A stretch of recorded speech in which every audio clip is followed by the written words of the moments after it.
Welcome, everyone. Thank you for joining the conversation today. I'm really excited to have with us one of our coaches here at Choose, Isy Williams, who is, and you're going to hear really soon when she starts talking, the most beautiful accent. You're going to want me to shut up during this episode just to listen to her. I don't want to hear myself talk today because I can just sit here and listen to your accent forever. But Not too many people say that to me, but that's nice. Thanks. I love it. I could listen to it forever. And I'm like, try not to start mimicking you. But I won't mind. originally from England, and she is full-time homeschool mom of 3 wonderful boys. Gosh, I love that. And your journey has taken you across Europe and Africa, and including 7 transformative years in South Africa, studying theology and Christian leadership before she came to the US in about 2015. She holds a BA in sociology and trained as a counselor in the UK in 2023. Her background includes working as family support, parenting worker with local government, where she supported families in crisis and working closely with children in high-risk environments. And I just can't even imagine the stories and the experiences that you had. I'm going to have you back just to talk about that. But I just can't imagine what that training included in the experiences that you had around that. So really valuable work that you bring to Choose. He has a passion for helping women in betrayal. Comes from personal experience as she knows the deep pain of discovering betrayal within a marriage and that slow, difficult path towards healing. Today, we're having her come to talk about post-traumatic growth healing, but in a positive way, really gaining strength and resilience and how to discover that. And I think that's a part and why I'm so glad that you're here talking about this, because it is challenging to discover, feels overwhelming and even impossible to discover. I know, and I honestly want to put a trigger warning out because we have a lot of women that might be listening to our podcast, finding our podcast in the very early stages of discovery.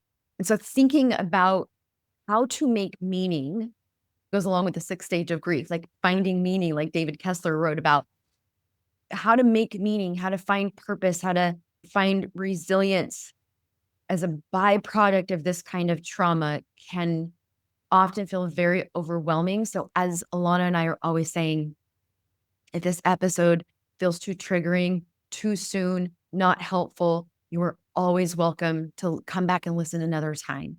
I think that if you can hang in there with us today, I'm always a proponent of hearing things that might be difficult, that you might not be ready to implement, but it's so good to have the language. And that's what I think is he's going to bring to us today, a language, verbiage, information to have in your back pocket for when you are ready. You know what's available. You know what's possible.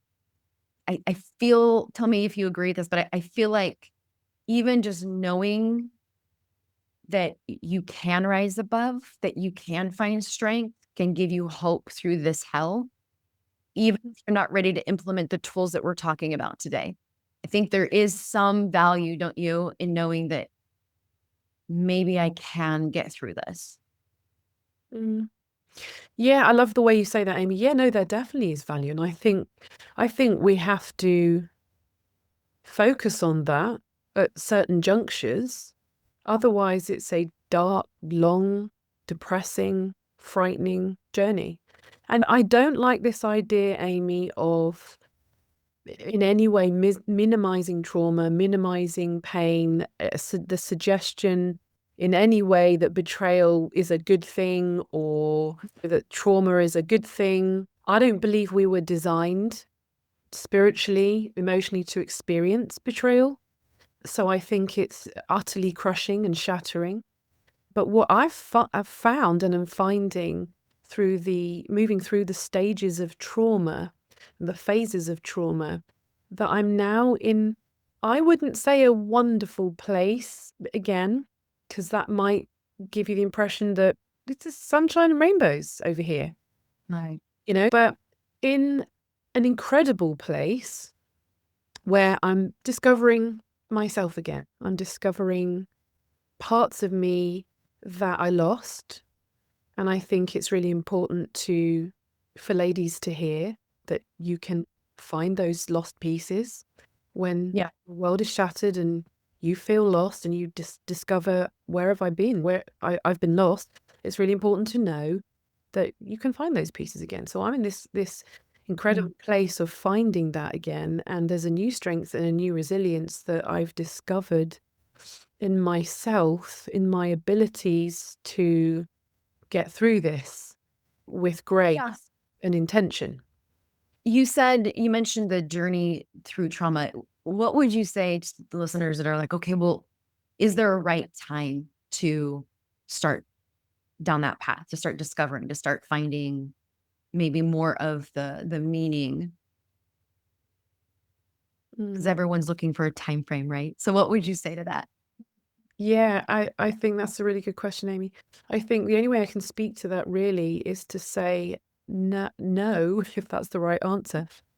I don't think there's a time frame on it. It's not like I 2 years ago planned to start working on discovering myself, and here I am now. No, no, no. I don't think it works like that. I'd be interested to think to know what you think about I that. agree. I totally agree. So I would love for you to share what are some of those indicators for yourself that led you towards this shift? What are some of those things that those that have been betrayed can look for as an indicator of, okay, maybe I'm ready to lean into more of this self-discovery? So like, what was that for you? I think a stability comes. I think a Can you describe what stability. stability looks like? Can you be more specific there? I think that's really spot on. Yeah, sure. I think stability looks like I am much more in control of my emotions, much more in control of triggers, much more in control of my thinking, my responses. I'm much more self-aware Mhm. because obviously self-awareness would precede having the control over our emotions and our thoughts and our behaviors, right? So I think the stability looks like that. It looks like you feel better, right? It's not that pain goes away. I still experience a lot of pain, but I feel stable in that I'm not enmeshed in with my husband's emotions. That's been a huge shift. If Mhm. he's in a bad mood or struggling, I have very definitely moved through and away from feeling responsible for that. And there's such a freedom that's come with that. Now, that doesn't mean I don't care for him or I've cut him off, or it's not, it's that healthy detachment. It's the idea Yeah. of he's a separate individual with separate feelings, emotions, and responses, and that's okay. But I'm able to think like that now and view him that way because I'm more stable. And you asked, what does the stability look like? Well, it looks like that grounded deeper into yourself. And I think that's a process of hard work, doing the work of therapy, doing the digging, doing the facing of the hard emotions, sitting with the emotions, working through all the things, the pieces of healing that I've needed to work through, and also time.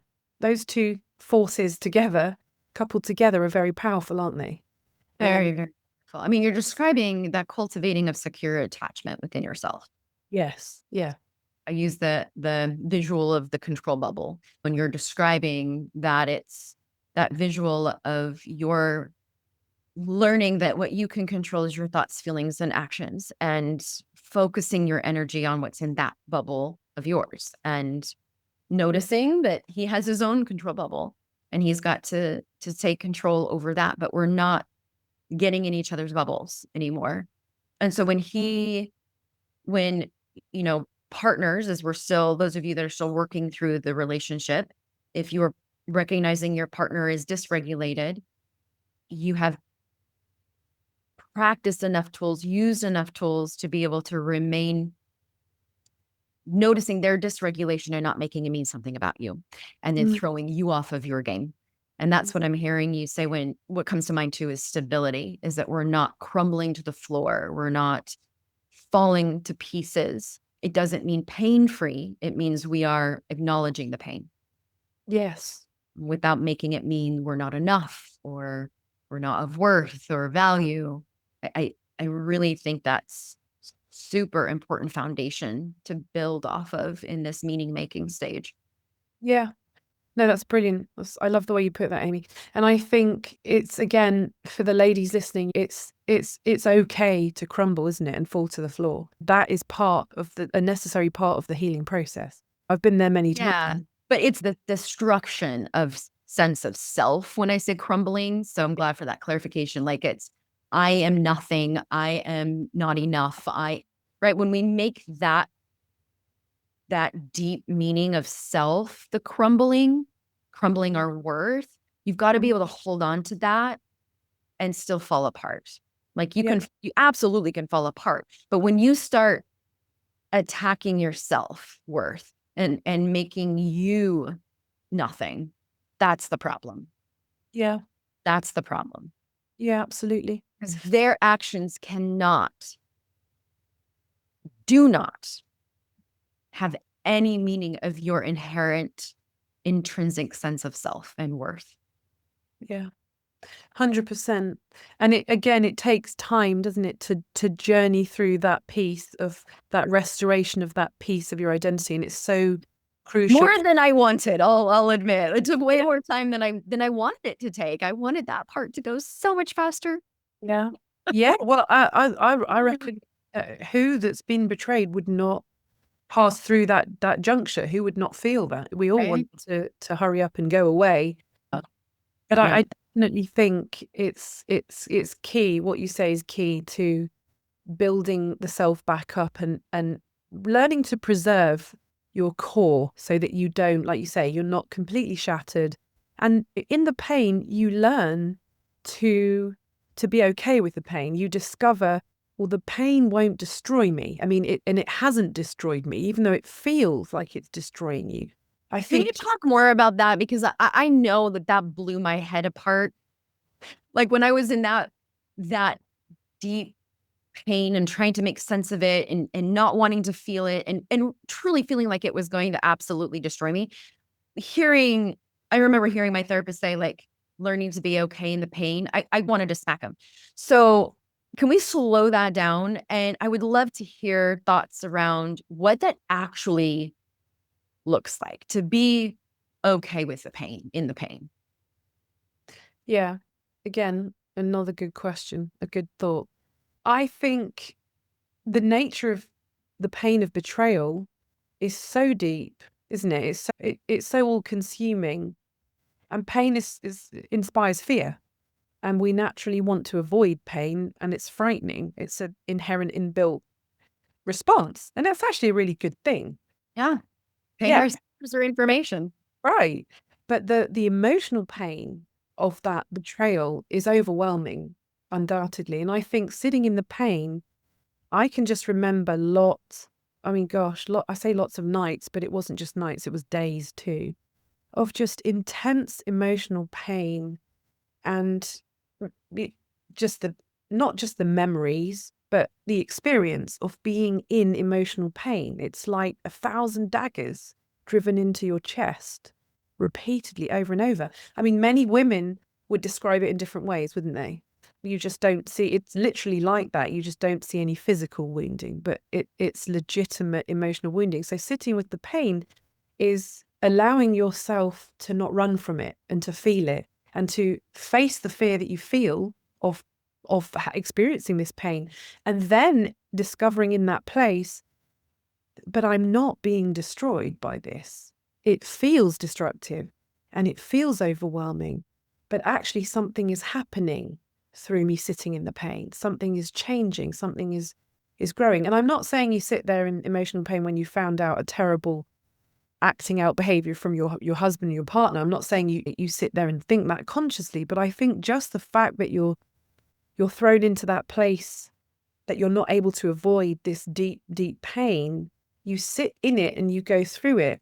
It does cultivate something, I believe, in the person, that if you follow through with that process, that's when the post-traumatic growth and the resilience and the strengths begins to emerge further on down the journey. But just sitting in the pain is very much allowing yourself to feel it, not avoid it, not facing it, and realizing when you're in it that it's not destroying you. Does that make sense? It does. And yet I, again, want to validate those of you that are going, but it is destroying me.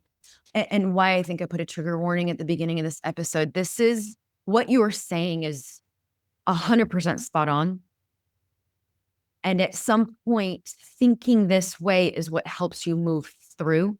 You use the word process. And that word process to me accompanies the word slow, because it is not fast. It is not quick.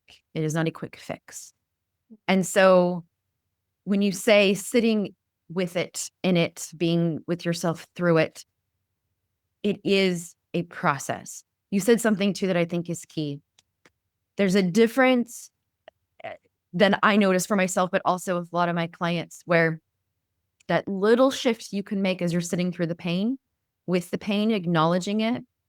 Think if we're sitting with that, acknowledging it with shame, blame, and we're avoiding, resisting, reacting, versus feeling, like recognizing the sensations that it's bringing in your body, naming all of the emotions that are coming with this pain, with the reality of the experience, the circumstance. If we can allow that to be part of the process, it will move through.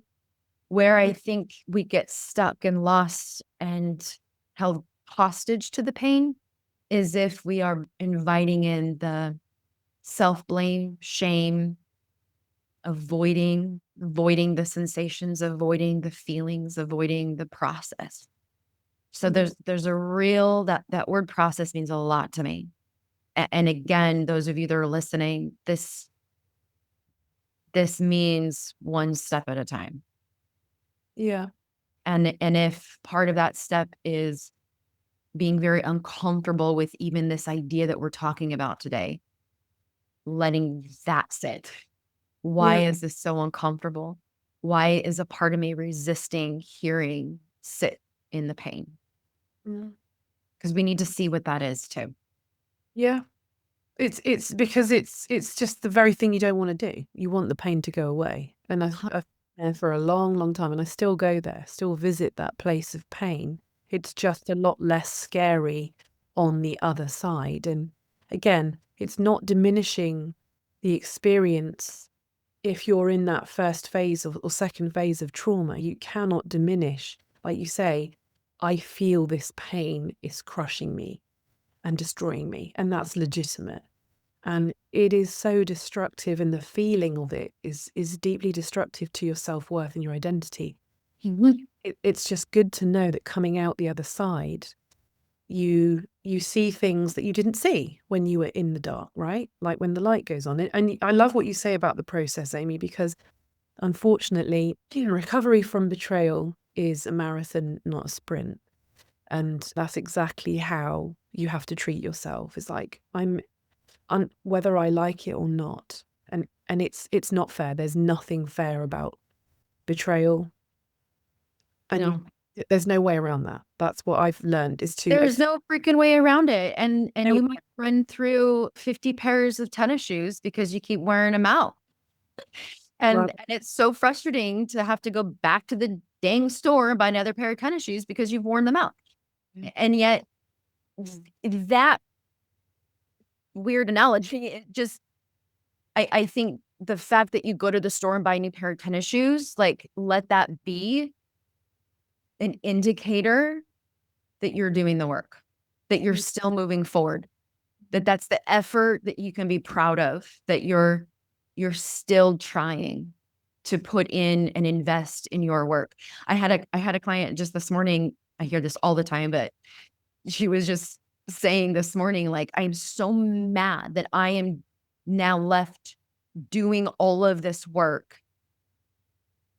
because of the destruction that my partner caused.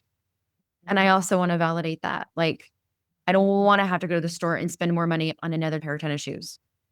I get that. What I hear you saying is, in order to shift to a strength self-discovery, finding some kind of purpose in this is reframing that I will choose to go buy another pair of tennis shoes to keep running this marathon because I'm not going to give up on myself. I'm not going to give up on my work, and I'm going to invest in my work. And you're shifting the tennis shoe buying to serve your bubble, not theirs. Right. And I think that's where we can start making those little micro movements of strength along this painful journey. We're going to take a really fast break and tell you about some of the things coming up at Choose. After experiencing betrayal trauma and you're trying desperately to save your relationship, I know how much energy that takes. But here's the truth. No matter what happens in that relationship, you still need a safe, healthy connection to you. That's where healing really begins. In my self-paced course, Intimacy Within, I guide you through those 7 levels of intimacy: verbal, cognitive, emotional, psychological, spiritual, physical, and sexual, so that you can rebuild that connection with yourself. We use the intimacy triangle: self, others, and higher power, because true intimacy starts with that first corner, you. If you don't know how to honor your voice, understand your thoughts, trust your emotions, and feel safe in your own body, it's going to be really hard to build lasting intimacy with anybody else, even your spouse. This course is here to gently walk you back home to yourself, towards yourself, one level at a time. With the workbook included, practice at your own pace. The self-paced course, Intimacy Within, it was designed just for you, because no matter where your relationship ends, you are absolutely worth healing for. Head over to the show notes or go to amiewillsey.com and click on Intimacy Within, and you can start today. Take care, everybody. Okay, and now back to the episode. You said something to be able to see on the other side. You can see things that you can't see when you're in the dark. Can you talk more about what those things have been for you, that you can look back and go, oh, I didn't see that. I didn't see that before. What are some of those things? In the first and second phases of trauma, it's what do you see other than devastation, shattering, complete brokenness, and inability at times to even imagine that you'll get through this? I mean, I think what I refer to is seeing on the other side in post-traumatic growth. You can see how you made it through, and you can see how through the process of hard work, the hard emotional work of healing yourself, and time, and giving that process the time that it needs to take root.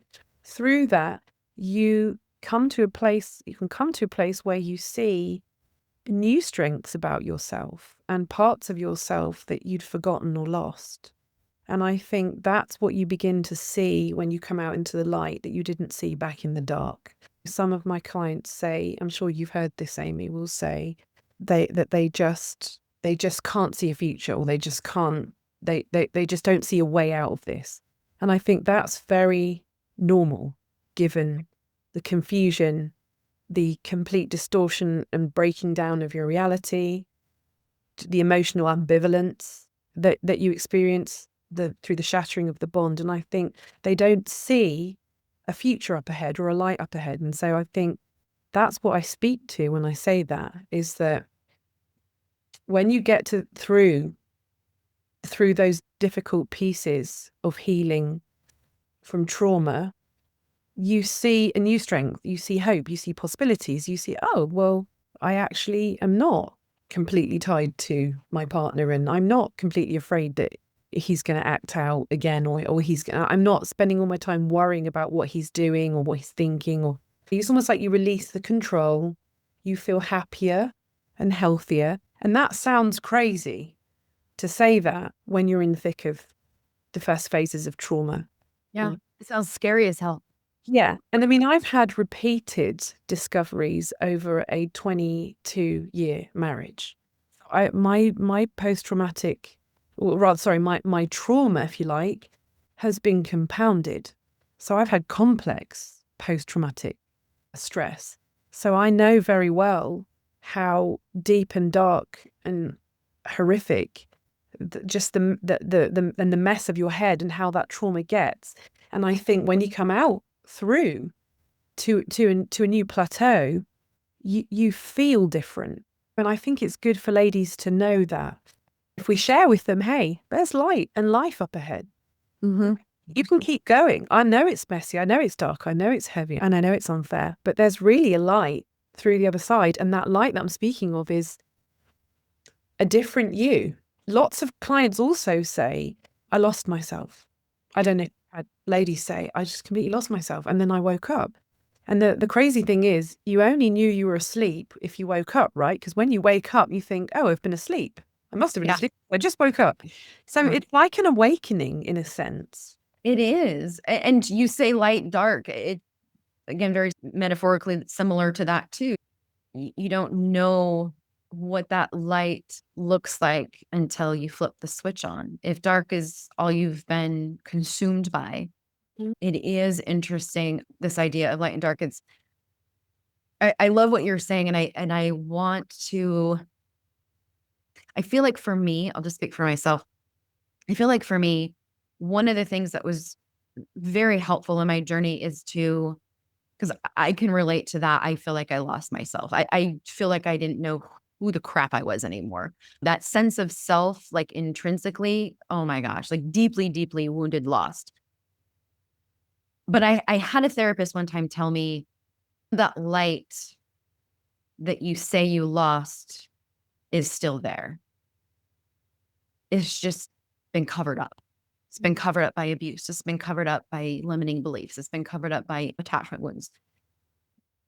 And for me, that shift in perspective of rather than needing to go find the light, go find myself, go do something, felt exhausting, impossible, overwhelming. And that little shift of, oh, it's already there. I don't have to get it, find it, hustle. I just need to be reminded of it. Gave me a sense of relaxation in this process. Like I don't know if I'm making sense here, but it was like, oh, you mean there is this part of me that still exists? Mm-hmm. And it's that, what you were saying earlier, that core self. Mm-hmm. I've heard it described as your soul, your spirit, your inherent self, your higher self, wise self. I think there's a lot of different language around it, but it's your most authentic self. Authentic self, however you want to identify it. But it is this part of you that is always been 100% of worth and value and enough. Yeah. That despite the trauma has not been impacted. But our body, our brain, our emotions have all been deeply impacted. And I think that reminder for me of there is this part of you that is still there, that is still light, that is still whole. Can you look at that part? Can you find that part? Can you see that part again? Yeah. Rather than go get it, go find it, go do something. Because my personality is just tell me what to do and I will do anything to make the pain go. And so I was very much in that like to-do list, hustle, find it. It was a real shift of like relaxing into myself. Right. That, oh, I am light. I am love. I am enough. I just stopped believing that.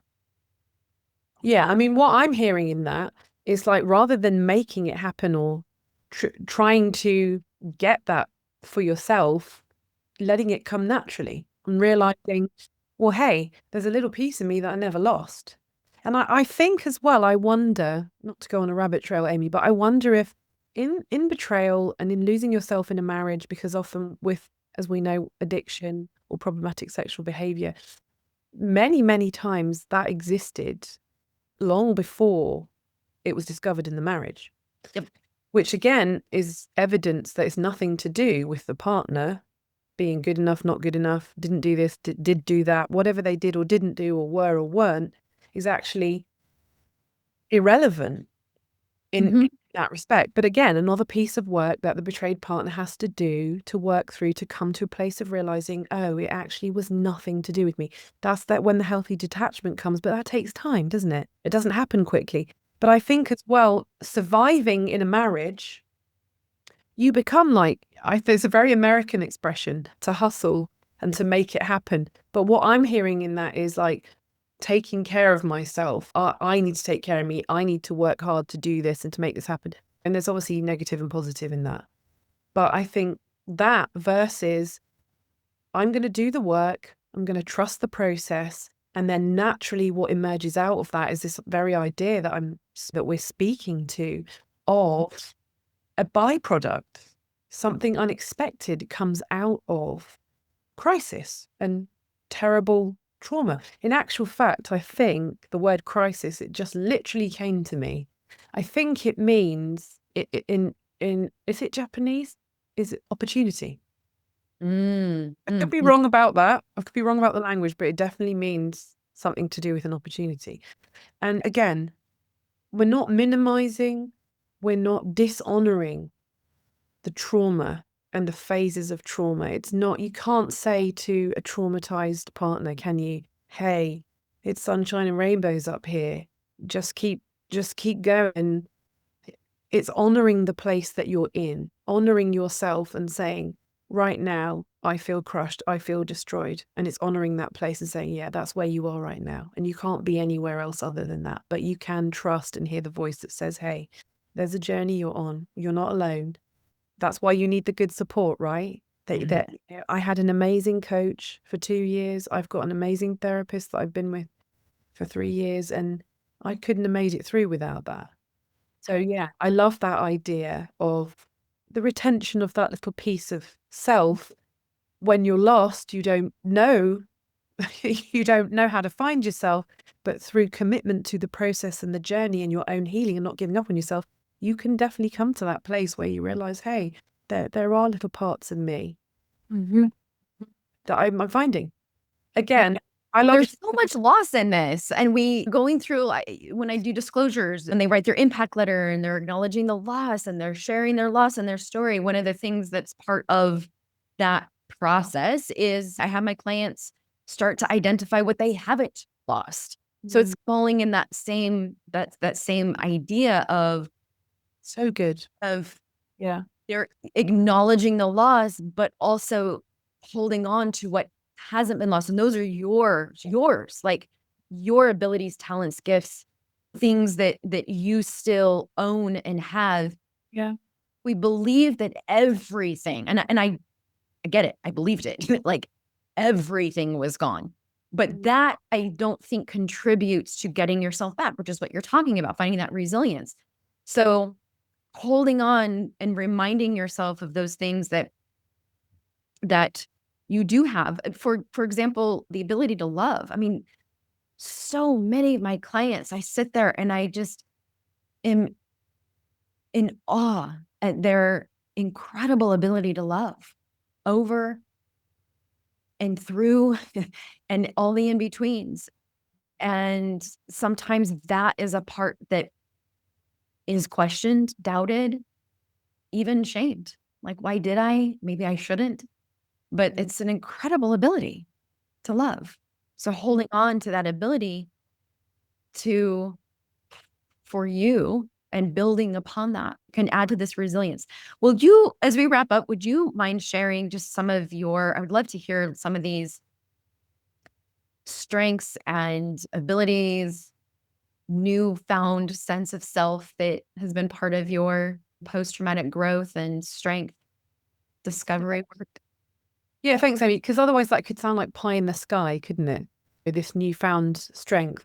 I think I've experienced really deep healing through doing my own work. And a lot of my work has actually been with my therapist, family of origin, and realizing so much of the broken me showed up in my marriage with faulty coping mechanisms. Again, I am not criticizing myself here. You can't fix something if you don't know it's broken, right? I mean, I even looked back and considered my ACE score, for example, adverse childhood event score. For those who don't know what that is, it's basically the link between adverse childhood events or trauma in childhood and your mental health outcomes, ability to cope in adult life. And I think there's a very clear link. It's very interesting. So my ACE score is a 7. I don't mind sharing that. And what I realized was when I look back and see how I coped and tolerated certain abuses in my marriage that I did not see as abuse, that I saw as normal, I realized, well, that's partly to do with my family of origin and childhood trauma.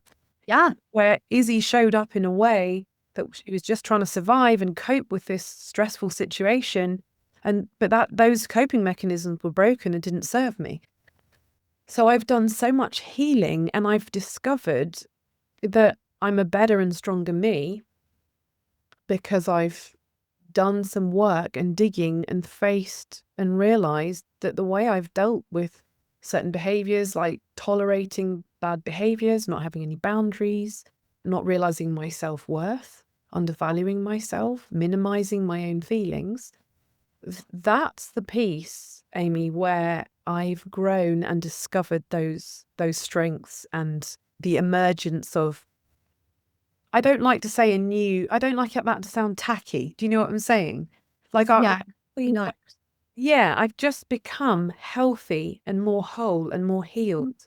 And I wasn't planning on that. I actually thought betrayal at the time, like you said a minute ago, was going to just devastate me, ruin me. It was going to be the end of my life, the end of my world. And it was all of those things, 100%. And I still grieve now. I still grieve my losses now. But I want to also speak to the fact that there's great, good things have appeared in my character and in my world and in my life. I mean, I'm a lot more whole and healed and stronger and comfortable in my own skin than I ever was. Yeah. And it's not, like I said in the beginning, I didn't need to be betrayed for that to happen. It just happens that I've experienced betrayal. I didn't need that. I didn't deserve that. I just made some really good choices to use this as the opportunity, this crisis, to see, well, I want to become strong, healthy, and whole. And this seems to be the way that has dropped in my lap. Yeah, I remember, again, it's probably a silly metaphor, but I remember thinking, like, in my past relationship, functioning like this, it's gonna sound so dumb. I don't know if I want to put this on, but this walnut in a shell, and it's like this rotten walnut, but you don't know that it's rotten walnut until it got cracked open. And betrayal cracked it open, and I went, oh my gosh, I'm rotting inside. Like, there's these attachment wounds and injuries and roles and ways that parts of me showed up in life that I wasn't aware that were rotting because it wasn't really serving me. I thought over functioning was serving me, but it was actually rotting. But I didn't know because it was covered in the shell. And the betrayal cracked open the shell. And I got to see, oh, there's stuff there that I would not have seen maybe until something else cracked it open. I don't know, but this is what cracked it open. Yeah. And I don't like it, and I didn't ask for it, and I didn't choose it. But part of crisis, that deep meaning of the word, what is the opportunity here? I can look at the things that were rotting inside that weren't really serving me, weren't really helping, but I thought they were. And to add to what you're saying, like, I been able to do that work too and heal those rotting parts of the walnut, and they are functioning in such a different way to actually help me and serve me. I can't imagine living that way again. I can't imagine going back to that way of functioning and being able to live in state of mind, of strength, of growth, of you don't want to go back to that level. But you know what I want to say, Amie, to jump in just quickly because of time, is it's so important to and I'm sure you have, I know I have, to honor yourself when you break open and you see those rotten pieces. It's also about learning to love those pieces, isn't it? Like, you'll never hate yourself into change. Right. And I think it's such an important part to look at those pieces of you and say, you know what, I'm going to love that Isy that existed in that marriage that was tolerating all this nonsense and was rotten inside because she didn't know. She did No idea. She couldn't fix it. And loving yourself as well into healing. And I do love this idea of loving yourself, but it's not a Mickey Mouse idea of loving yourself, because loving yourself on this journey of healing from betrayal often looks like doing the hard, gritty stuff. Loving yourself might look like separating from your husband for a time. Loving yourself might look like leaving that job or taking that job or having to put your kids who you homeschooled in school. Loving yourself, it doesn't look pretty, and it's not necessarily aromatherapy and bubble baths, although those things have their place. Self-love is like the tough stuff. I separated from my husband for 2 years, and it was extremely painful to do that. It was extremely frightening. It was extremely hard on my 3 sons that I homeschooled. But you know what? It's done something in and for me that needed to happen, aside from my husband, nothing to do with him, where I've healed and discovered a strength and resilience all by myself. And it's empowered me. It's made me like me more. It's made me happy. And I'm still not through the woods yet. I'm still not to sunshine and rainbow land. And if land exists, then I'm still headed that way. Yeah. Does that make sense? But you're headed that way.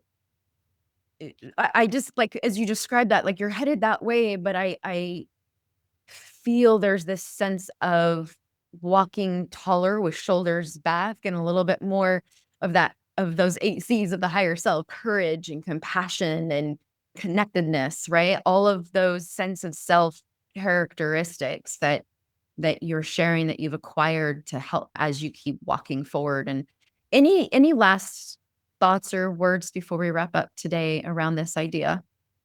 No, I just think that I want to encourage women to keep walking the road, to not step off it.